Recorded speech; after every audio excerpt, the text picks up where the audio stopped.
5 a.m. On the dot. I woke up to the sound of my printer going off in my office down the hall. I thought nothing of it. Maybe it was a bug in the printer, or my cat ran over the power button. Maybe it was a paper informing me of an update, or maybe it was an advertisement printed out by HP themselves to make a quick buck. I had seen that on Reddit before. I soon went back to sleep because I had work in the morning. When I woke up, I had gotten a text from my boss telling me that, due to an unexpected blizzard, everyone would be working at home today. With my pajamas on and my coffee brewing, I went to my office to start my computer. That's when I remembered my printer going off. I went to go check what had been printed, and my heart sank. It was me. Like a photo of me, but it wasn't a photo I took. It was me, leaving my work building. The photo was taken from a table from the coffee shop across the street.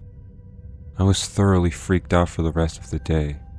Soon it came time to go to bed, and I tried to think of a rational answer to what just happened. My rational side figured that I wasn't a sensible target for stalking, so it had to be a prank of some kind. My suspect was Carter. He was experienced in IT and often got out before us. He likes to go to the coffee shop after work.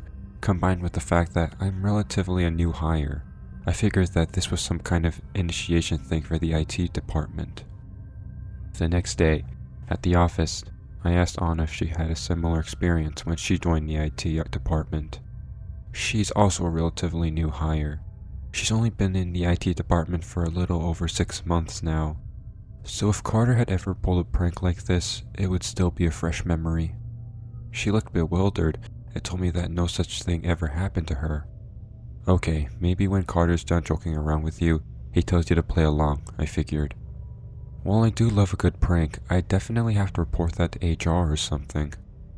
When I got home from work that day, I passed my office on my way to the kitchen, and I saw a piece of paper on the edge of my printer. I picked it up and looked at it. On the page were 2 photos. One was of a photo of my car.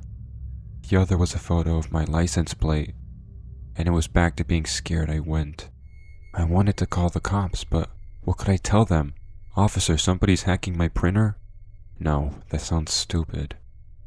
The next day, it was a photo taken from a car next to mine at a stoplight. The next, it was a photo of me and my friend at a bar. The next, it was a photo of my mother's grave. The next, it was a photo of me at the post office. The next, it was a photo of me visiting my father's house. It had to become a daily thing for me, checking the printer first thing every morning. There was always something there. Yesterday, it wasn't a photo, it was a list. A clipboard, leash, spare tire, and sunglasses. And when I went down to my car, I found the driver's side window destroyed. Someone had broken into my car. I checked the car and everything on that list had been stolen from it. Now I had evidence. I could finally call the police. I called them that night. They came over, investigated my printer, inspected the damage in my car, and left. They told me that they were opening an investigation. Some DNA had been found in the car, and they were working on creating a profile of the perpetrator. That night, the printer went off again. It was the first time it had done so more than once a day. On that piece of paper was the most disturbing thing I've ever seen. On it was my full address, apartment number, door code, full name, and birthday. Below it was a photo of my front door. Below that was a photo of a toolbox containing a bottle of chloroform, a rag, a rope, and a box cutter. Lastly, there was a photo of 3 masks in a box. The masks looked like mutilated human faces. It wasn't like Halloween masks. These masks were covered in a deep bronze shade, dried up blood. These masks had blemishes, cuts, wounds, and layers of skin. I could see their pore. They were rotting. These were real corpses.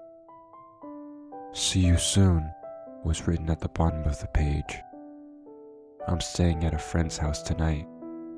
I'm scared. What do I do?